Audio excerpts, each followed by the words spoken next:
नमस्ते साथियों, मैं हूं उदयपुर से एडवोकेट मुकेश कुमार गोपावत। आज हम बात करेंगे चेक बाउंस के मामले में। ए जो परिवादी है, बी अभियुक्त है, ए ने बी पर एक से ज्यादा मुकदमे किए।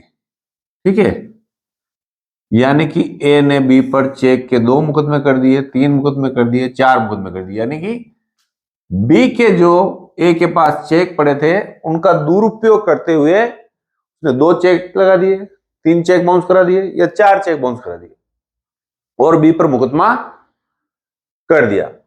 ऐसी स्थिति में ए के मुकदमे फर्जी है, ठीक है, या सही, इसकी जांच किस प्रकार से होगी, किस प्रकार से पता लगाया जाएगा कि फर्जी है या सही है। तो इस वीडियो में अपन समझेंगे कि ए को कौन कौन सी गलती नहीं करनी है। ठीक है, दूसरा, जो बी व्यक्ति है, ए व्यक्ति ने अगर फर्जी मुकदमे किए हैं तो उसका किस प्रकार से वो फायदा उठाकर उस मुकदमे को खारिज करवा सकता है। ठीक है, ये मेन रूप से अपन समझेंगे। सबसे पहले अपन देखते हैं जो गलती फर्जी वाले मामले होते हैं उसमें की जाती है। जो ओरिजिनल मामले होते हैं उसमें तो हर पॉइंट से किसी भी तरह से पूछो सच्चाई आएगी।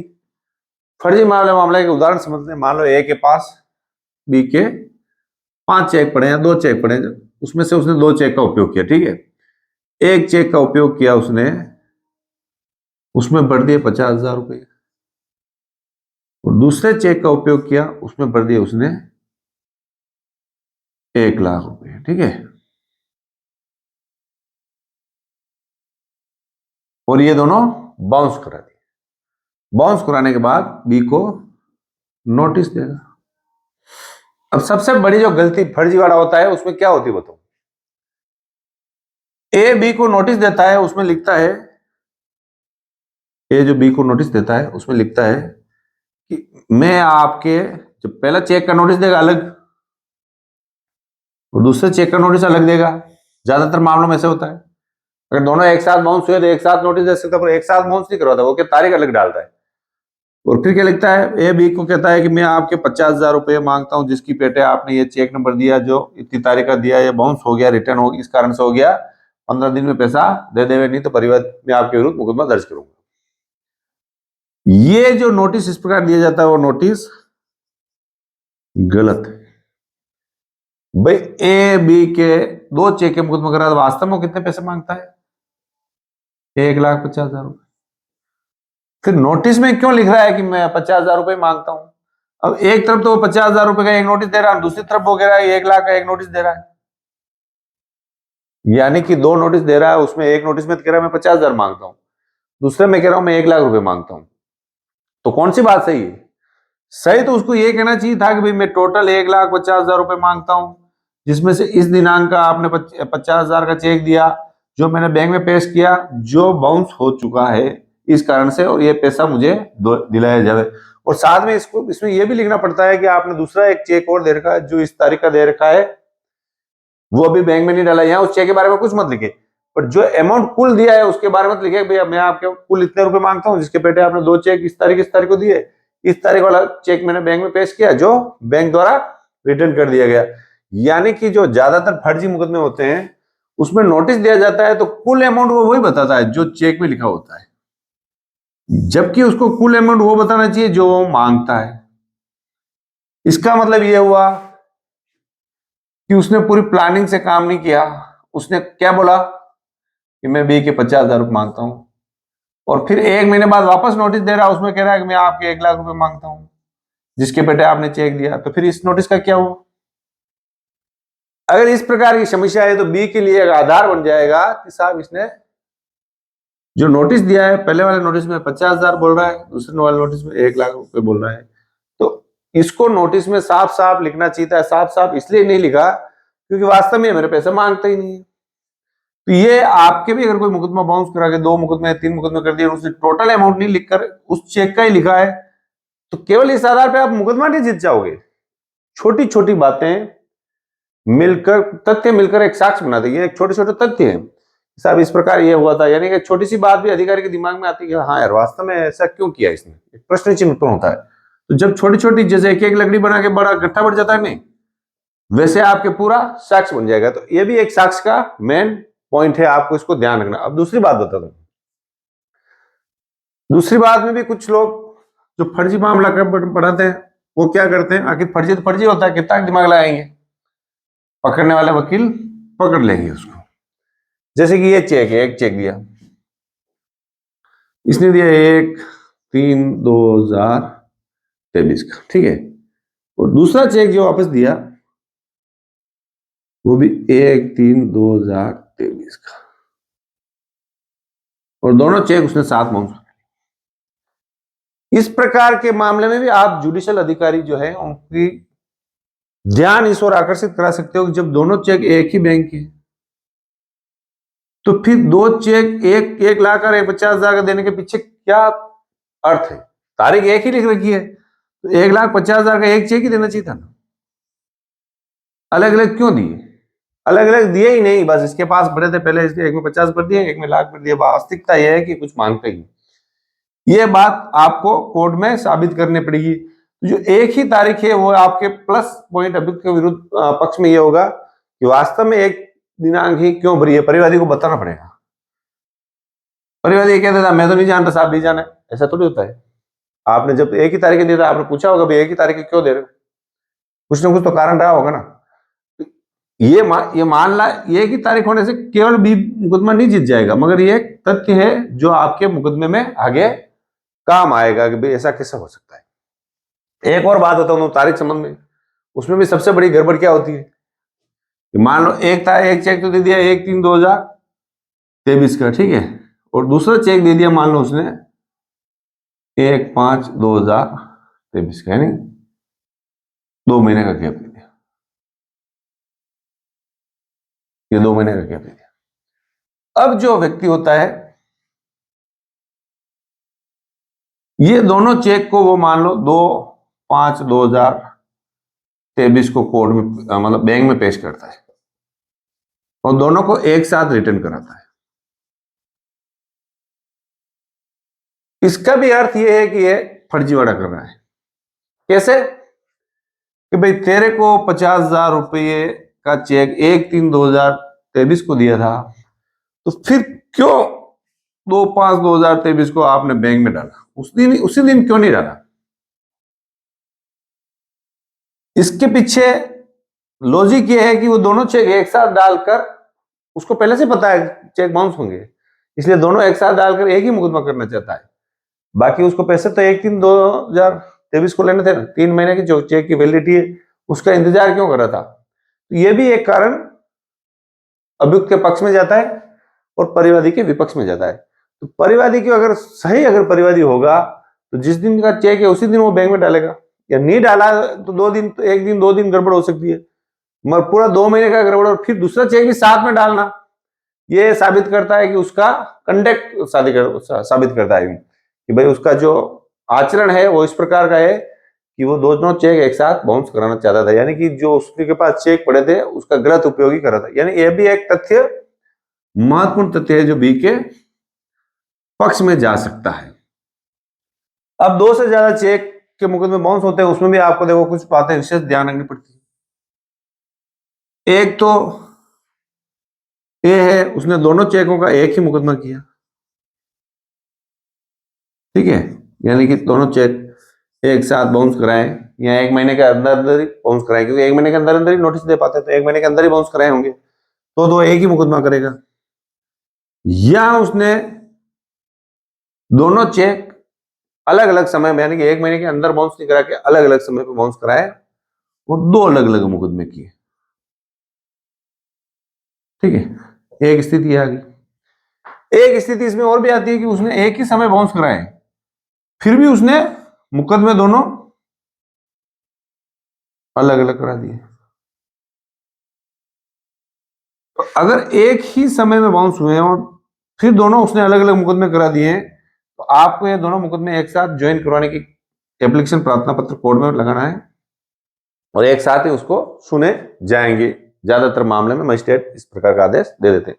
कई बार नहीं भी देते तो आप उसकी निगरानी करें, और एक साथ ये होने की संभावना ज्यादा है।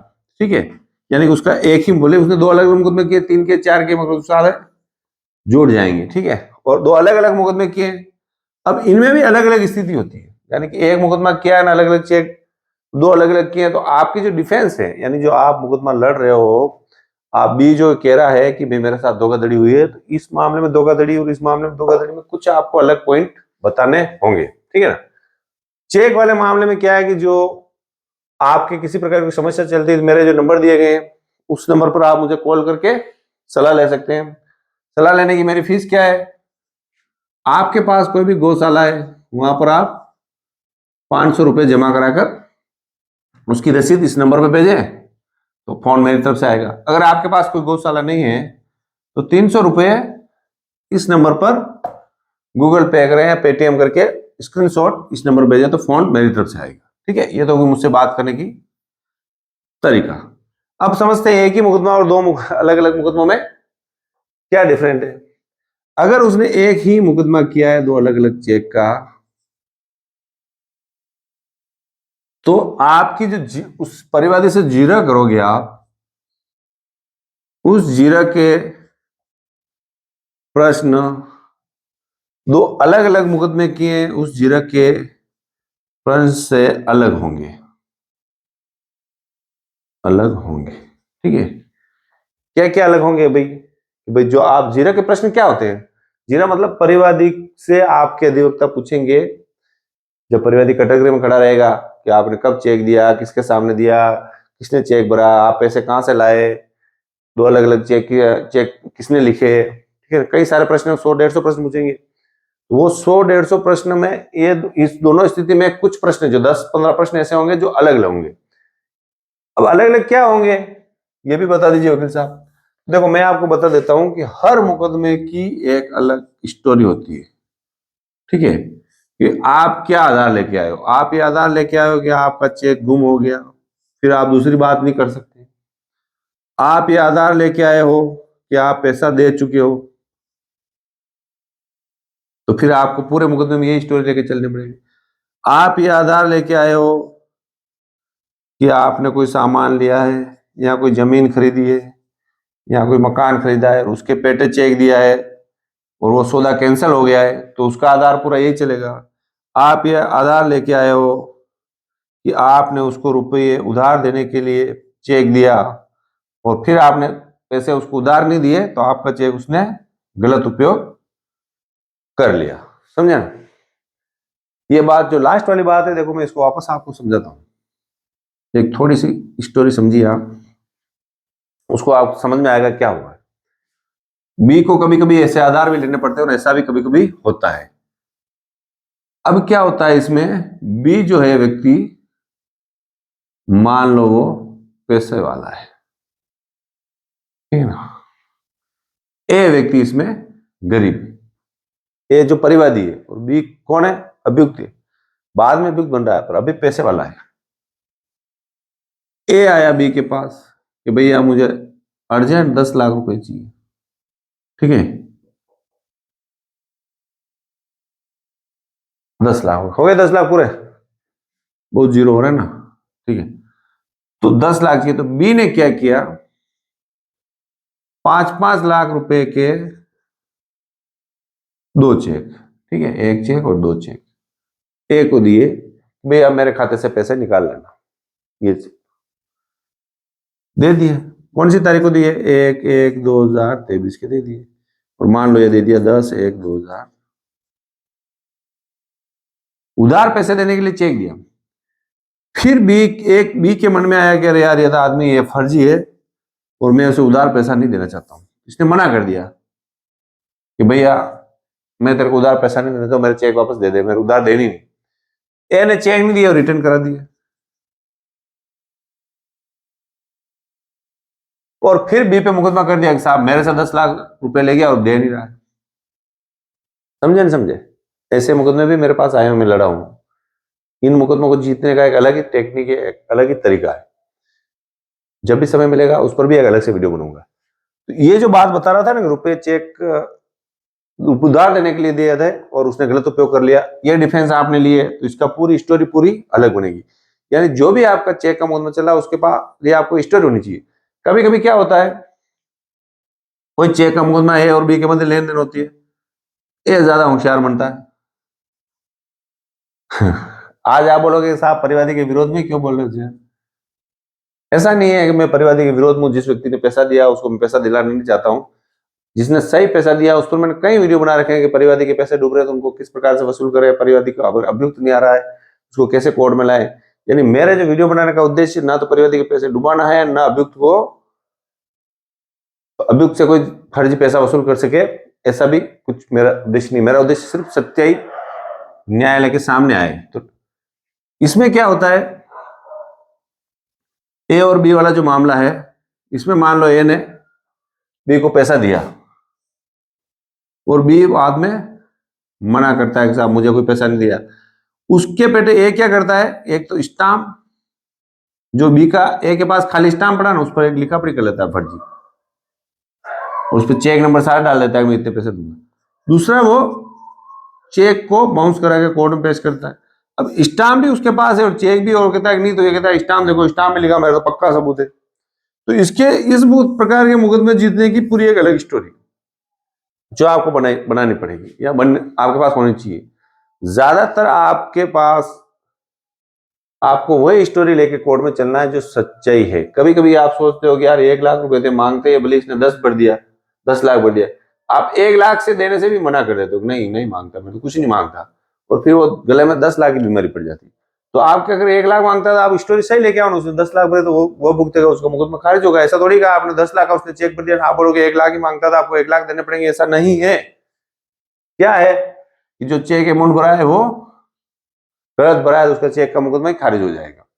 तो यानी कि अलग अलग मुकदमे में अलग अलग स्टोरी आपको लेनी पड़ेगी। आपके कोई मुकदमा चल रहा है और कोई स्टोरी आपने अभी तक नहीं ली है कि मुकदमा किस प्रकार जीतेंगे, सिर्फ कोर्ट में जाकर ये कहना कि मेरा तो चेक गुम गया, मैंने तो खाली चेक का दुरुपयोग कर लिया, आपने कोई नोटिस का जवाब नहीं दिया, बैंक में स्टॉप पेमेंट नहीं कराया, थाने में कोई रिपोर्ट नहीं दी। अच्छा, आज एक व्यक्ति आया था मेरे पास, वो कह रहा था मैंने इसलिए नोटिस नहीं दिया कि मैं नोटिस में अगर बता देता कि ऐसा हुआ तो सामने वाले को पता चल जाता, फिर वो जब चेक का मुकदमा करता तो वो मेरी स्टोरी पे उसके आउट हो जाती और मेरा मामले गड़बड़ हो जाता। मैंने कहा यार ये भी बड़ी अच्छी बात। तो आपको ऐसा नहीं करना है, उस सामने वाला क्या लिखेगा क्या नहीं लिखेगा अपने को ये बात नहीं देखनी। अपने को तो जैसे ही नोटिस आया नोटिस का जवाब देना ही देना है। और नोटिस का जवाब वही देना है जो आपको बाद में चेक के मुकदमा लड़ोगे उसमें स्टोरी लेनी है। यानी कि जो आपने एक बार इधर कह दिया कि भाई मेरे चेक गुम गए, दूसरी बार कह रहे हो नहीं साहब मैं तो पैसा दे चुका हूं, वो स्थिति चलने वाली नहीं है। यानी आपके जो चेक के मुकदमे हैं, या आपने किसी को चेक दिया उसने कई लोगों को चेक दे दिए, आपके चेक बांट दिया अलग अलग लोगों को, उनसे मुकदमा करा दिया, तो वो स्टोरी पूरी लेके चलिए।